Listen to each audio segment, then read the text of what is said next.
Tourism guide book के Gandhara chapter में आज हैं हम जोलियां के मकाम पर। मेरे साथ हैं अंसार अहमद साहब और इस वक्त हमारी एक और खुशकिस्मती है कि हमारे साथ हैं अंजुम दारा साहब।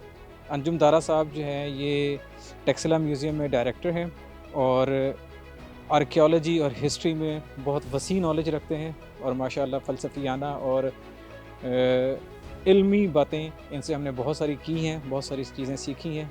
तो आज यहाँ पर हमारे साथ अंजुम दारा साहब भी हैं, तो हमें इस मुकाम के बारे में भी और बुद्धिज़्म के बारे में भी हमें बहुत कुछ जानने को मिलेगा। कैसे हैं सर, आप ठीक हैं? जी, फर्स्ट क्लास, शुक्र अल्लाह का।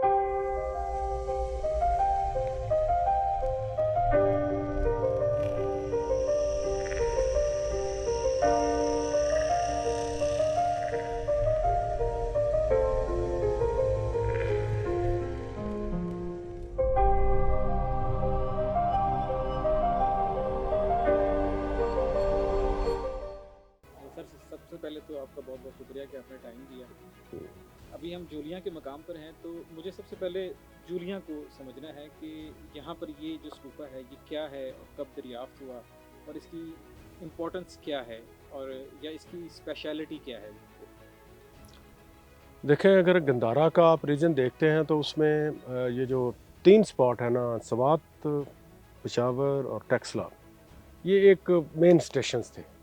इससे आगे फिर इसके सैटेलाइट टाउन थे, जैसे टेक्सला के सैटेलाइट टाउन है, छोटे-छोटे stupas, monasteries, residential area, Dharmarajika, Moramoradu, Sirkap, Sirsu, Pippala, Giri, Kalawan, ये एक उसके छोटे-छोटे यूनिट थे साथ। जिस तरह एक बड़ा शहर है, उसके साथ छोटी-छोटी आबादियाँ, उसके इबादत करने की जगह, स्तूपास और मेन स्तूपास भी हैं और बाद में छोटे रिलेटिव बाद के स्तूपास भी हैं, जैसे धर्माराजी का स्तूपा 3rd सेंचुरी बीसी में है। उसके बाद बहुत सारे स्तूपा लेटर ऑन डेवलप हुए अप टू कुषाण पीरियड। तो जूलियान जो है ये एक हम इसको समझते हैं बुद्धिज़्म को कि ये एक रिलीजन था जिस तरह दूसरे रिलीजन है। ये एक ऐसा रिलीजन था जिसके पीछे एक बड़ी ही साइंटिफिक ग्राउंड थी। बुद्धास जो थे ना, वो हम एक बुद्धा कहते हैं, Lord Buddha was a historical figure in ancient India, ये वो सारा उसके साथ रिलीजन जोड़ते हैं। That was a community of Buddhas.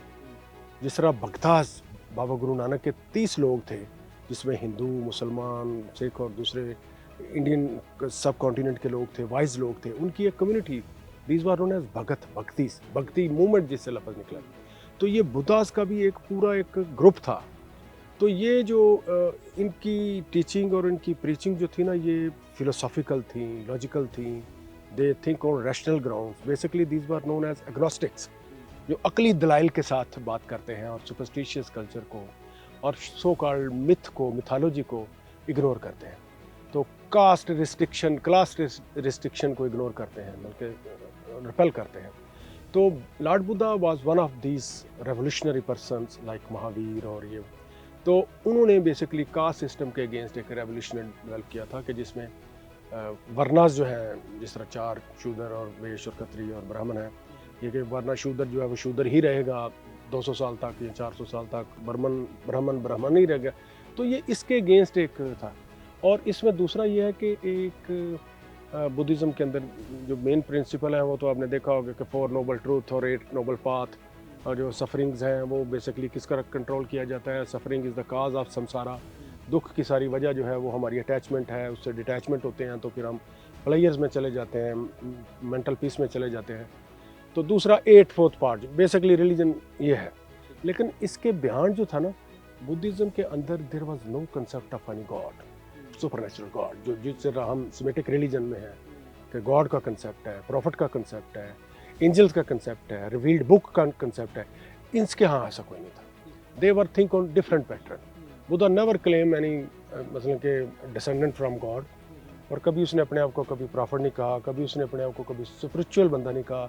He always declare him as a common man. और कॉमन मैन की जो ऑब्जर्वेशन थी लाइफ के मतलब, he was a son of a king. ज़िंदगी की आसाइशात उसने देखी हुई थी। He was away from the hard realities of life. तो रियलिटी उस तक पहुंची नहीं 25-26 साल की उम्र तक। 29 साल में वो निकला अपने घर से। डिपार्चर सीन जो है बुद्धा का नैरेटिव में जो मिलता है, उसके बाद उसने कहा कि मैं तो 30 साल ज़िंदगी के ज़ाया कर दिए हैं। I am too much indulge in women, luxury, wines and players, और उसके अलावा मुझे पता ही क्यों नहीं कि दुख क्या है, ओल्ड एज क्या है, सिकनेस क्या है, डेथ क्या है। तो ये तो मैं बिल्कुल कोरा हूँ अभी तक, तो मैं बच्चा हूँ साहब से, मेंटली मुझे इन चीज़ों का पता ही नहीं जो असल लाइफ है। तो then he went with once upon a time in the evening, वो डिपार्चर उसका निकला अपने वो चैरिटेयर के साथ। तो ही ऑब्जर्व, एक बूढ़ा आदमी था, एक मरा हुआ बंदा था, एक की चिता जला रहे थे, और एक ऐसे कोई अगर बंदा था जिसको कोई कोड टाइप की बीमारी थी। तो उसने कहा कि ये क्या है, उसके फिर चैरिटर ने कहा जो उसके साथ एक गाइड के तौर पे उसके साथ निकला था, क्योंकि पहली दफ़ा वो महल से बाहर निकला था, उससे पहले उसको पता ही नहीं था। तो उसने कहा कि ये बंदा बूढ़ा भी होता है, बंदा मर भी जाता है, बंदे को मरने के बाद क्रीमेट भी कर देते हैं, और उसको बीमारियां भी लग जाती हैं। ये बीमारियां क्या होती हैं, उन्हें क्या होती हैं, आपको नहीं पता। तो देन ही रियलाइज कि मैंने अपनी ज़िंदगी को वेस्ट किया है। Then he went to the forest of Uruvela, जहाँ पे उसने फिर कुछ ज्ञान किया। 50 डेज़ का उसने भगत रखा, रोज़ा रखा, बर्थ। तो उसके बाद उसने रियलाइज़ किया कि too much austerity, too much indulgence in मसलन के मेंडिक लाइफ, जो लाइफ है, मॉन्क की लाइफ है, वो भी कोई हार्ड रियलिटीज़ को ऑब्जर्व करने की कोई काज नहीं है। तो इन बिटवीन बंदे को सोसाइटी में भी आना चाहिए और मेडिटेशन में भी जाना चाहिए। The way, middle way he adopt. तो मिडल वे के ऊपर फिर उसकी सारी फिलासफी आ गई, क्योंकि बुद्धा ने निर्वाण पाया 29 साल की उम्र में, 30 साल की उम्र में। He died up to age of 83। 53 साल उसने क्या रिलीजन, क्या फिलॉसफी, क्या एक कोड ऑफ कंडक्ट जो था उसको प्रीच किया। तो वो कोड ऑफ कंडक्ट यही था, साइंटिफिक नॉलेज, सुपरस्टिशियस नॉलेज से वेट करना। जिस तरह उससे पहले हिंदुज़म में डिफरेंट पॉलीथीस्ट कल्चर और ये वो, तो ही नेवर मतलब कि focused for the oneness of God.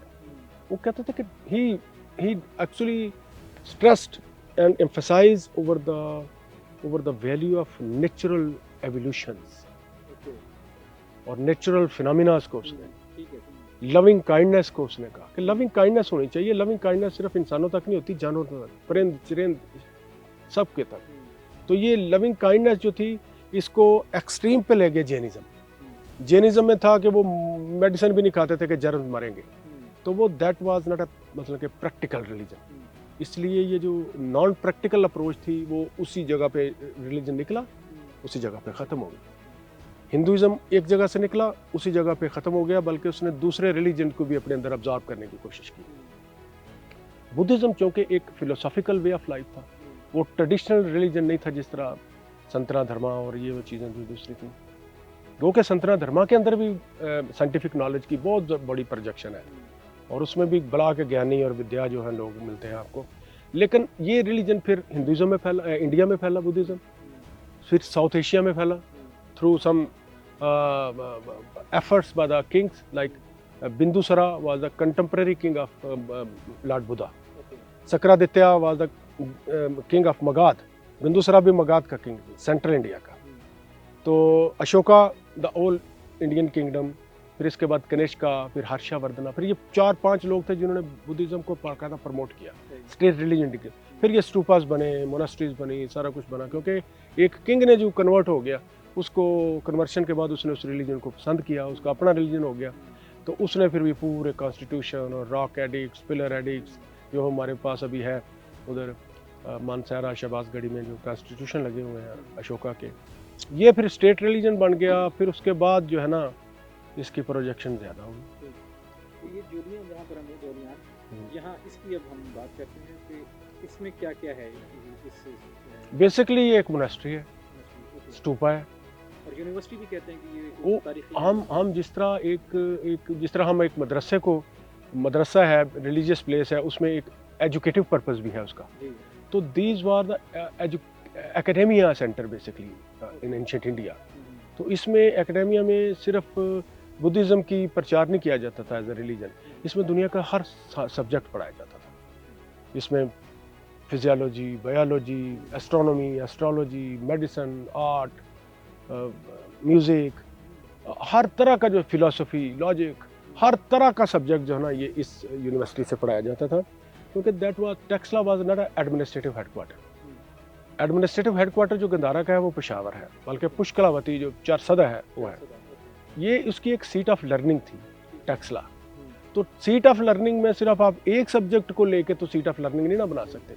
अगर यहाँ पे गुरुकुल था, टैक्सला म्यूजियम के बाहर का जो भीरमंड इलाका है वो 6th सेंचुरी एडी में, यानी कि बिफोर बुद्धिज़्म वो जगह स्टैब्लिश हो गई थी। तो वहाँ पे एक गुरुकुल था जिसमें चंद्रगुप्त मौर्य और ये सारे राजा अम्बित और ये जो लोग थे ना उस वक्त का एचिसोनियन कॉलेज टाइप लागते थे, जहाँ पे अलीट बच्चे जो थे ना वो लर्निंग लेते थे। और वो भी एक यानी कि एक सोशल लर्निंग और साइंटिफिक लर्निंग का एक सब्जेक्ट था, ना कि सिर्फ रिलीजियस बेस के ऊपर। तो ये सारा इलाका जो था ना वो लर्निंग के लिए, चाणक्य, कौटिल्य, पनिनी जो ग्रामरियन था, संस्कृत का philosopher 2nd century 3rd century BC में, तो ये उनकी जगह है सारी। तो ये बेसिकली ये तो वो नाम है जो आपको किताबों में मिलते हैं, बाजार आर्टिकल्स में, लेकिन इसके अलावा बहुत सारे नाम जो लोग, हाँ, मारानंथा वो था जो मॉन्क था जिसने जो कोरिया में गया था, धर्मारत्ना, धर्माकोशा, कामाजीवा, ये बेसिकली चाइना में मॉन्क गए थे।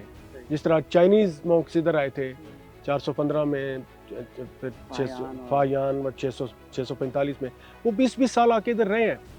फायान जो था 630 में आया और 615 में आया और 600 गालबन ये 35-40 में वापस गया। ये 20-25 साल नालंदा यूनिवर्सिटी से संस्कृत पढ़ी। तो सारा Buddhist culture, literature, sacred scriptures, sutras को इसने चाइनीज़ लैंग्वेज में ट्रांसलेट किया। तो फिर उधर गया तो उसने कहा कि बुद्धिज़्म ये है, क्योंकि वहाँ से लोग अट्रैक्ट होते थे कि what is the philosophy of Buddhism.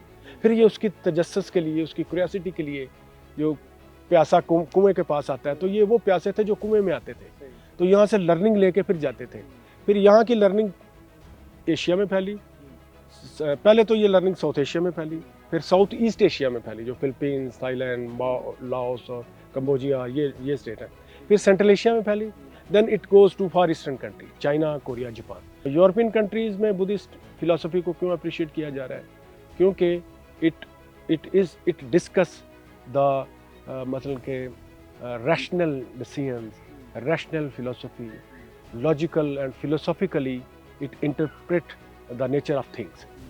तो ये कोई मिथोलॉजी के बेस के ऊपर ये रिलीजन नहीं है, जनरल एक कंसेप्ट है जिसको कोई भी ह्यूमन नेचर है, ह्यूमन बीइंग जो वो इसको अप्रिशिएट करता है इस फिलोसफी को। फिर ये जो टैक्सला का हमारा एरिया है पाकिस्तान का, इसको तो ये एजाज़ हासिल है कि ये एक इल्मी गहवारा रहा अपनी एंशिएंट एजेस में, और इसी से इल्म फैला, जिसमें सिर्फ बुद्धिज़्म के रिलीजन का इल्म नहीं था, उसमें जिस तरह आपने बताया फिलॉसफी है, उसमें एस्ट्रोलॉजी है, उसमें बहुत सारे इल्म हैं, और उसने पूरी दुनिया में फिर जाके इसी से यहाँ से जिस तरह सूरज निकलता है, सूरज की छाएं पूरी दुनिया में फैलती हैं, देर से पहुँचे या जल्दी पहुँचे या फौरन पहुँचे, वो एक अलग बात है, बट पहुँचती हैं।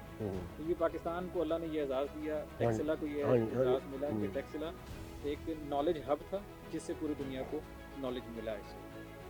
तो अच्छा, इसमें सर ये जो बुद्धिज़्म है, इसमें हमारे वैसे देखने वालों के लिए पूछना चाह रहा हूँ कि जो कार्विंग होती है या जो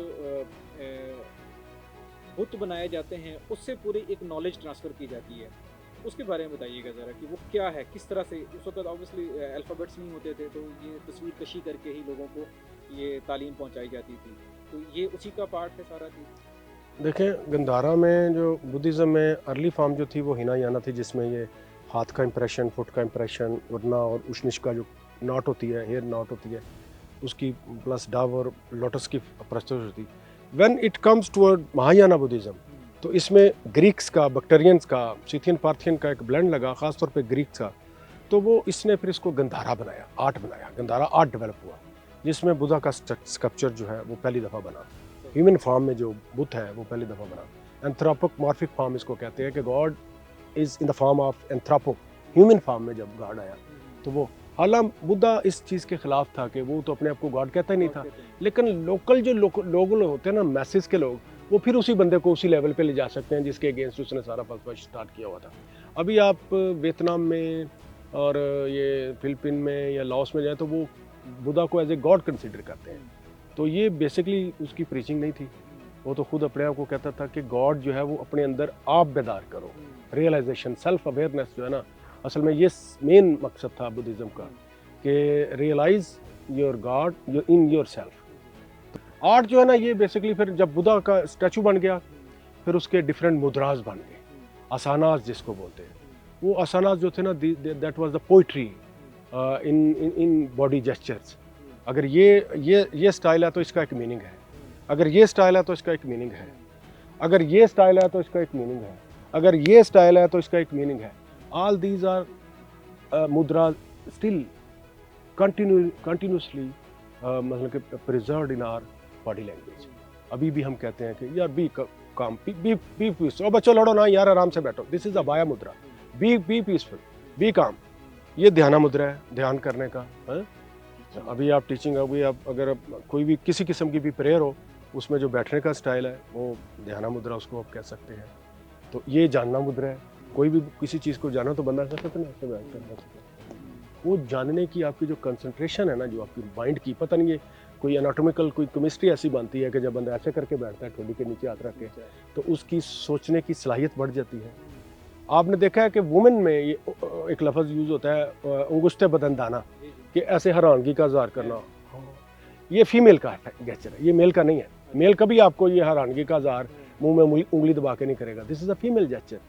तो ये स्टाइल जो है मर्द भी कर लेता है और औरत भी कर लेती है। परेशानी, और यार जाओ यार, जान छोड़ो यार, और यार खुदा के लिए मेरी जान छोड़ो। All these are the body language. ये सारी फिलॉसफी थी। ये अब अगर गाने में है, संगीत में है, गंधारवा म्यूजिशियंस थे बेसिकली ना, ये इस खिते के, हम कहते हैं कि ये वैली ऑफ फ्रेगरेंस थी, गंध से, गंध इन खुशबू। यहाँ के लोग जो गंधार लफ्ज़ है ना, वो गंधारवाज जो है ना, वो भी एक इटमोलॉजी है एक लफ्ज़ की, कि ये बेस्ट स्पीकर थे, प्रेयर करते थे, चैंट्स करते थे बुद्धिस्ट रिचुअल्स को, बुद्धिस्ट सूत्रास को। तो उसमें जो ये लैंग्वेज है ना, अब हाथ ऐसे है लड़की का या लड़के का, तो उसका एक डिफरेंट मीनिंग है। अगर हाथ ऐसे है तो इसका एक डिफरेंट मीनिंग है, अगर हाथ ऐसे है तो इसका एक डिफरेंट मीनिंग है, अगर उंगली ऐसे है तो इसका एक डिफरेंट मीनिंग है। All this is language, body language है आपकी। और जो इस लैंग्वेज को समझता है वो उस शायरी को समझ रहा है कि जैसे ये क्या इशारा, आपको समझ आ जाएगा ये क्या है इशारा, किसी का इंतज़ार करना है। अब हाथ सिर्फ ऐसे किया ना, इंतज़ार तो आप ऐसे भी कर सकते हैं। हाथ ऐसे करके किसी को देख रहा है, इट मीन इट शोज़ कि आप you are waiting somebody, you are viewing some area, तो उसमें आपको इंतज़ार है किसी के आने का। तो ये जितने बॉडी जेस्चर है ना, बेसिकली बुद्धा नैरेटिव में, बुद्धिस्ट आर्ट में, बैठने के, चलने के और खड़े होने के, स्माइल के, बॉडी के डिफरेंट फेसेस को, गर्दन को ऐसे मूव करने के, हैरान होने के, आंखें ऐसे थोड़ी सी हैरान, ऐसे, ये हैरानगी के अद्भुत उसको भयानक जिस तरह को। तो इसी से फिर म्यूज़िकल एक कंटेंट निकलता है कि म्यूज़िक के जो राग और रागनियाँ हैं वो गॉड्स और गॉडेसेस के नाम के ऊपर है, और वो डिफरेंट सिचुएशंस के ऊपर है। प्लेयर्स का है, सेपरेशन का है, मिलाप का है, दुख का है, हैरानगी का है, खौफ का है।